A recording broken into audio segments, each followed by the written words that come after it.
ഗുരുർബ്രഹ്മാ ഗുരുർവിഷ്ണു ഗുരുർദേവോ മഹേശ്വരാ ഗുരുർ സാക്ഷാൽ പരബ്രഹ്മം തസ്മൈ ശ്രീ ഗുരവേ നമഃ. ഓം ശ്രീ ഗുരവേ നമഃ. ഓം ശ്രീ ഗുരുഭ്യോ നമഃ. നമസ്കാരം. 2026 ജൂൺ 7 മുതൽ 13 വരെ, അതായത് മലയാള വർഷം 1201 ആണ്ട്, ഇടവം 24 മുതൽ 30 വരെയുള്ള വാരഫലമാണ് പറയാൻ പോകുന്നത്. ആദ്യമായി മേടക്കൂറിൻ്റെ ഫലങ്ങളാണ്. അശ്വതി, ഭരണി, കാർത്തികയുടെ ആദ്യപാദം എന്നീ നക്ഷത്രങ്ങളാണ് മേടക്കൂറിലുള്ളത്. ഇവർക്ക് ജന്മത്തിൽ കുജൻ, ധനസ്ഥാനത്ത് രവി, സഹോദരസ്ഥാനത്ത് ബുധൻ, സഹോദരസ്ഥാനത്തും സുഖസ്ഥാനത്തുമായി ശുക്രൻ, സുഖസ്ഥാനത്ത് വ്യാഴം, വ്യയസ്ഥാനത്ത് ശനി എന്നിങ്ങനെ ഗ്രഹങ്ങൾ സഞ്ചരിക്കുന്ന സമയമാണ്. സാമ്പത്തിക കാര്യങ്ങളിൽ പ്രത്യേകം ശ്രദ്ധിക്കുക. നയനരോഗങ്ങൾക്ക് സാധ്യത. വിശദമായ വൈദ്യപരിശോധന നടത്തുന്നത് നല്ലതാണ്. ഭാഗ്യസിദ്ധി, ശയനസുഖം, ബന്ധുസമാഗമം, മനപ്രയാസം എന്നിവ ഉണ്ടാകാം. ശത്രുശല്യവും ഉഷ്ണരോഗവും ഉണ്ടാകാനിടയുണ്ട്. കലഹപ്രവണത ഒഴിവാക്കുന്നത് ഗുണം ചെയ്യും. നാൽക്കാലികളിൽ നിന്ന് ഭയം ഉണ്ടാകാൻ സാധ്യത കാണുന്നു.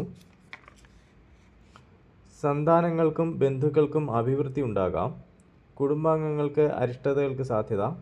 ദോഷപരിഹാരാർത്ഥം സുബ്രഹ്മണ്യ പ്രീതി, ശിവപ്രീതി, മഹാവിഷ്ണു പ്രീതി, ധർമ്മശാസ്ത്ര പ്രീതി എന്നിവ വരുത്തുക. അടുത്തത് ഇടവക്കൂറിൻ്റെ ഫലങ്ങളാണ്. കാർത്തിക മുക്കാൽ, രോഹിണി, മകേരത്തിൻ്റെ ആദ്യത്തെ പകുതി എന്നീ നക്ഷത്രങ്ങളാണ് ഇടവക്കൂറിലുള്ളത്. ഇവർക്ക് വ്യയസ്ഥാനത്ത് കുജൻ, ജന്മത്തിൽ രവി, ധനസ്ഥാനത്ത് ബുധൻ, ധനസ്ഥാനത്തും സഹോദരസ്ഥാനത്തുമായ ശുക്രൻ, സഹോദരസ്ഥാനത്ത് വ്യാഴം, ലാഭസ്ഥാനത്ത് ശനി എന്നിങ്ങനെ സഞ്ചരിക്കുന്ന സമയമാണ്. സമ്പത്ത് വർദ്ധിക്കും. സൽകീർത്തി ഉണ്ടാകും. ആജ്ഞാശക്തിയും ശത്രുനാശവും ഉണ്ടാകും. ഇഷ്ടജനങ്ങളുടെ വേർപാട് ഉണ്ടാകാനിടയുണ്ട്. വാക്കുകൾ ശ്രദ്ധേയമാകും. ഉഷ്ണരോഗങ്ങൾക്ക് സാധ്യത കാണുന്നു. തൊഴിൽ പുരോഗതി, ബന്ധുസമാഗമം, മനപ്രയാസം, മൃഷ്ടാന്നലാഭം എന്നിവ ഉണ്ടാകാനിടയുണ്ട്. ദേഹപീഡയും സഞ്ചാരക്ലേശവും ഉണ്ടാകാനിടയുണ്ട്. ദോഷപരിഹാരാർത്ഥം സുബ്രഹ്മണ്യ പ്രീതി, ശിവപ്രീതി, മഹാവിഷ്ണു പ്രീതി എന്നിവ വരുത്തുക. അടുത്തത് മിഥുനക്കൂറിൻ്റെ ഫലങ്ങളാണ്. മകേരം അവസാനത്തെ പകുതി, തിരുവാതിര, പുണർദം മുക്കാൽ എന്നീ നക്ഷത്രങ്ങളാണ് മിഥുനക്കൂറിലുള്ളത്. ഇവർക്ക് ലാഭസ്ഥാനത്ത് കുജൻ, വ്യയസ്ഥാനത്ത് രവി, ജന്മത്തിൽ ബുധൻ, ജന്മത്തിലും ധനസ്ഥാനത്തുമായ ശുക്രൻ, ധനസ്ഥാനത്ത് വ്യാഴം, കർമ്മസ്ഥാനത്ത് ശനി എന്നിങ്ങനെ ഗ്രഹങ്ങൾ സഞ്ചരിക്കുന്ന സമയമാണ്. അനാരോഗ്യവും ബന്ധുജനവിരോധവും ഉണ്ടാകാനിടയുണ്ട്. ഭയം, സർക്കാർ ഗുണാനുഭവങ്ങൾ, ബന്ധുസമാഗമം എന്നിവ ഉണ്ടാകാം. സന്താന ഗുണവും അഭീഷ്ടസിദ്ധിയും പ്രതീക്ഷിക്കാം. കാര്യവിജയം ഉണ്ടാകും. കുടുംബ ബന്ധങ്ങൾ ദൃഢതരമാകും. ധനലാഭവും അനുഭവ ഗുണവും ഉണ്ടാകും. തൊഴിൽ സംബന്ധമായ യാത്രകൾ വേണ്ടി വന്നേക്കാം. ദോഷപരിഹാരാർത്ഥം ശിവപ്രീതി, ശ്രീകൃഷ്ണപ്രീതി, ധർമ്മശാസ്ത്ര പ്രീതി എന്നിവ വരുത്തുക. അടുത്തത് കർക്കിടകക്കൂറിൻ്റെ ഫലങ്ങളാണ്. പുണർദം അവസാന പാദം, പൂയം, ആയില്യം എന്നിവയാണ് കർക്കിടകക്കൂറിലുള്ളത്. ഇവർക്ക് കർമ്മസ്ഥാനത്ത് കുജൻ, ലാഭസ്ഥാനത്ത് രവി, വ്യയസ്ഥാനത്ത് ബുധൻ, വ്യയസ്ഥാനത്തും ജന്മത്തിലുമായ ശുക്രൻ, ജന്മത്തിൽ വ്യാഴം, ഭാഗ്യസ്ഥാനത്ത് ശനി എന്നിങ്ങനെ ഗ്രഹങ്ങൾ സഞ്ചരിക്കുന്ന സമയമാണ്. സ്വാതന്ത്ര്യക്കുറവും ധർമ്മപ്രവൃത്തികൾ തടസ്സവും നേരിടാനിടയുണ്ട്. ദാമ്പത്യ സൗഖ്യവും വിശേഷ വസ്ത്രലാഭവും പ്രതീക്ഷിക്കാം. സ്ഥാനചലനം ഉണ്ടായേക്കാം. ശത്രുഭയം വർദ്ധിക്കും. സൽക്കർമ്മങ്ങൾക്കായി ധനം വ്യയം ചെയ്യേണ്ടതായി വന്നേക്കാം. കർമ്മരംഗത്ത് കലഹങ്ങൾ ഉണ്ടാകാനിടയുണ്ട്. അഗ്നി, ആയുധം, വാഹനം എന്നിവ സൂക്ഷിച്ച് കൈകാര്യം ചെയ്യുക. സ്വാതന്ത്ര്യക്കുറവ് അനുഭവപ്പെടും. അഭീഷ്ടസിദ്ധി, ബന്ധുസമാഗമം എന്നിവ ഉണ്ടാകാം. അനുഭവ ഗുണം വർദ്ധിക്കും. ദോഷപരിഹാരാർത്ഥം സുബ്രഹ്മണ്യ പ്രീതി, മഹാവിഷ്ണു പ്രീതി, ധർമ്മശാസ്ത്ര പ്രീതി എന്നിവ വരുത്തുക. അടുത്തത് ചിങ്ങക്കൂറിൻ്റെ ഫലങ്ങളാണ്. മകം, പൂരം, ഉത്രം ആദ്യപാദം എന്നിവയാണ് ചിങ്ങക്കൂറിലുള്ളത്. ഇവർക്ക് ഭാഗ്യസ്ഥാനത്ത് കുജൻ, കർമ്മസ്ഥാനത്ത് രവി, ലാഭസ്ഥാനത്ത് ബുധൻ, ലാഭസ്ഥാനത്തും വ്യയസ്ഥാനത്തുമായ ശുക്രൻ, വ്യയസ്ഥാനത്ത് വ്യാഴം, അഷ്ടമത്തിൽ ശനി എന്നിങ്ങനെ ഗ്രഹങ്ങൾ സഞ്ചരിക്കുന്ന സമയമാണ്. സ്ഥാനമാനങ്ങൾ ലഭിക്കാനിടയുണ്ട്. മൃഷ്ടാന്ന ലാഭം, അഗ്നിഭയം, സ്വാതന്ത്ര്യക്കുറവ്, സർക്കാർ ഗുണാനുഭവങ്ങൾ എന്നിവയുണ്ടാകാം. കാര്യതടസ്സം ഉണ്ടാകും. കുടുംബസുഖം പ്രതീക്ഷിക്കാം. തൊഴിൽ സംബന്ധമായ ദീർഘയാത്രകൾ വേണ്ടി വന്നേക്കാം. അപ്രതീക്ഷിതമായ ധനാഗമത്തിന് സാധ്യത. ആരോഗ്യകാര്യങ്ങളിൽ പ്രത്യേകം ശ്രദ്ധിക്കുക. ദോഷപരിഹാരാർത്ഥം സുബ്രഹ്മണ്യ പ്രീതി, മഹാവിഷ്ണു പ്രീതി, ധർമ്മശാസ്ത്ര പ്രീതി എന്നിവ വരുത്തുക. അടുത്തത് കന്നിക്കൂറിൻ്റെ ഫലങ്ങളാണ്. ഉത്രം മുക്കാൽ, അത്തം, ചിത്തിരയുടെ ആദ്യത്തെ പകുതി എന്നിവയാണ് കന്നിക്കൂറിലുള്ളത്. ഇവർക്ക് അഷ്ടമത്തിൽ കുജൻ, ഭാഗ്യസ്ഥാനത്ത് രവി, കർമ്മസ്ഥാനത്ത് ബുധൻ, കർമ്മസ്ഥാനത്തും ലാഭസ്ഥാനത്തുമായ ശുക്രൻ, ലാഭസ്ഥാനത്ത് വ്യാഴം, കളത്രസ്ഥാനത്ത് ശനി എന്നിങ്ങനെ ഗ്രഹങ്ങൾ സഞ്ചരിക്കുന്ന സമയമാണ്. അനഭിലഷണീയമായ പ്രണയബന്ധങ്ങളിൽ അകപ്പെടാതിരിക്കാൻ പ്രത്യേകം ശ്രദ്ധിക്കുക. ജീവിത സാഹചര്യങ്ങളെ ധീരതയോടെ നേരിടാൻ സാധിക്കും.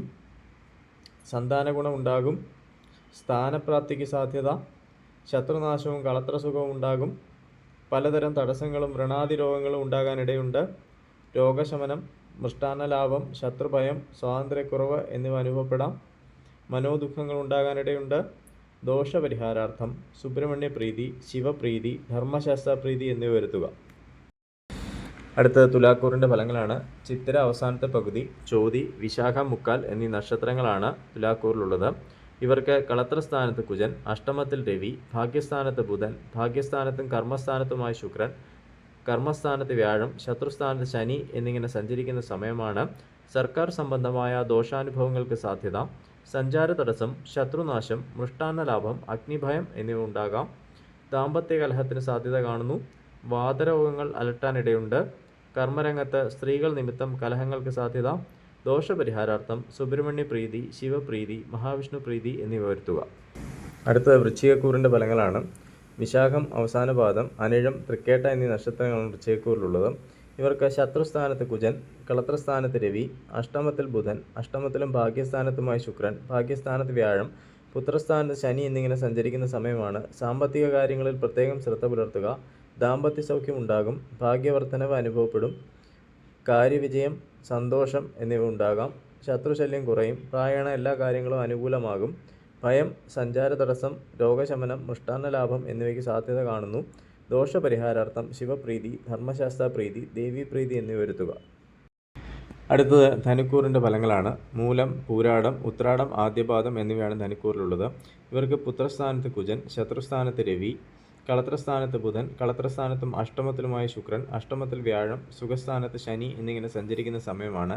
ശത്രുനാശവും ആഗ്രഹസാഫല്യവും ഉണ്ടാകും. വസ്ത്രലാഭം, ഭയം, ദുഃഖം, രോഗശമനം എന്നിവയ്ക്ക് സാധ്യത കാണുന്നു. ജ്വരവും ഉചിതമല്ലാത്ത ചിന്തകളും ഉണ്ടാകാനിടയുണ്ട്. ഉറക്കമില്ലായ്മ, മനോദുഃഖം എന്നിവ ഉണ്ടാകാം. ധനനഷ്ടവും യാത്രാക്ലേശവും ഉണ്ടാകാനിടയുണ്ട്. ഗൃഹോപകരണങ്ങൾ മാറ്റി വാങ്ങിക്കാനിടയുണ്ട്. ബന്ധുക്കൾക്ക് അരിഷ്ടതകൾക്ക് സാധ്യത. ദോഷപരിഹാരാർത്ഥം സുബ്രഹ്മണ്യപ്രീതി, മഹാവിഷ്ണു പ്രീതി, ധർമ്മശാസ്ത്ര പ്രീതി എന്നിവ വരുത്തുക. അടുത്തത് മകരക്കൂറിൻ്റെ ഫലങ്ങളാണ്. ഉത്രാടം, മുക്കാൽ, തിരുവോണം, അവിട്ടത്തിൻ്റെ ആദ്യത്തെ പകുതി എന്നീ നക്ഷത്രങ്ങളാണ് മകരക്കൂറിലുള്ളത്. ഇവർക്ക് സുഖസ്ഥാനത്ത് കുജൻ, പുത്രസ്ഥാനത്ത് രവി, ശത്രുസ്ഥാനത്ത് ബുധൻ, ശത്രുസ്ഥാനത്തും കളത്രസ്ഥാനത്തുമായ ശുക്രൻ, കളത്രസ്ഥാനത്ത് വ്യാഴം, സഹോദരസ്ഥാനത്ത് ശനി എന്നിങ്ങനെ സഞ്ചരിക്കുന്ന സമയമാണ്. ധനലാഭവും അഭീഷ്ടസിദ്ധിയും ഉണ്ടാകും. സ്ത്രീകൾ നിമിത്തം ബുദ്ധിമുട്ടുകൾക്ക് സാധ്യത. വിവാഹാർത്ഥികൾക്ക് വിവാഹം നടക്കാനിടയുണ്ട്. കാര്യവിജയം, ശത്രുക്കളുമായ രമ്യതയും ഉണ്ടാകും. ബന്ധുക്കളെ കൊണ്ട് ഉപദ്രവങ്ങൾക്ക് സാധ്യത. വസ്ത്രലാഭം, ഭയം, സഞ്ചാര തടസ്സം, ദുർവ്യയം എന്നിവയ്ക്ക് സാധ്യത കാണുന്നു. മനസ്സുഖം കുറയും. ദോഷപരിഹാരാർത്ഥം സുബ്രഹ്മണ്യപ്രീതി, ശിവപ്രീതി, മഹാലക്ഷ്മി പ്രീതി എന്നിവ വരുത്തുക. അടുത്തത് കുംഭക്കൂറിൻ്റെ ഫലങ്ങളാണ്. അവിട്ടത്തിൻ്റെ അവസാനത്തെ പകുതി, ചതയം, പൂരിട്ടാതി, മുക്കാൽ എന്നീ നക്ഷത്രങ്ങളാണ് കുംഭക്കൂറിലുള്ളത്. ഇവർക്ക് സഹോദരസ്ഥാനത്ത് കുജൻ, സുഖസ്ഥാനത്ത് രവി, പുത്രസ്ഥാനത്ത് ബുധൻ, പുത്രസ്ഥാനത്തും ശത്രുസ്ഥാനത്തുമായ ശുക്രൻ, ശത്രുസ്ഥാനത്ത് വ്യാഴം, ധനസ്ഥാനത്ത് ശനി എന്നിങ്ങനെ സഞ്ചരിക്കുന്ന സമയമാണ്. അനാരോഗ്യവും കാര്യതടസ്സവും ഉണ്ടാകും. മൃഷ്ടാന്ന ലാഭം, കർമ്മതടസ്സം, ശയനസുഖം, അകാരണമായ ഭയം എന്നിവ ഉണ്ടാകാനിടയുണ്ട്. ശത്രുശല്യം കുറയും. ഭാര്യാപുത്രാദികളുമായ കലഹത്തിന് സാധ്യത.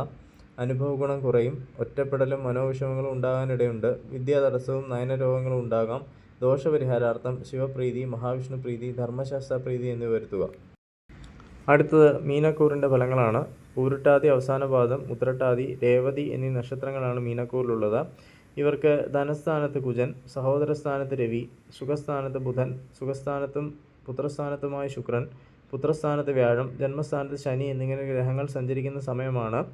സ്വജന വേർപാട് ഉണ്ടാകാനിടയുണ്ട്. സന്താന ഗുണവും ഗുരുജനപ്രാപ്തിയും ഉണ്ടാകും. സർക്കാർ ആനുകൂല്യങ്ങൾ ലഭിക്കാനിടയുണ്ട്. യാത്രാഗുണവും ബന്ധുസമാഗമവും ഉണ്ടാകും. കള്ളന്മാരുടെ ഉപദ്രവത്തെ കരുതിയിരിക്കുക. മൃഷ്ടാന്ന ലാഭം, ശയനസുഖം, വസ്ത്രലാഭം, അമിതമായ ചെലവ് എന്നിവ ഉണ്ടാകാം. ആരോഗ്യപുഷ്ടി ഉണ്ടാകും. അനുഭവഗുണം വർദ്ധിക്കും. ദോഷപരിഹാരാർത്ഥം സുബ്രഹ്മണ്യപ്രീതി, ധർമ്മശാസ്ത്ര പ്രീതി എന്നിവ വരുത്തുക.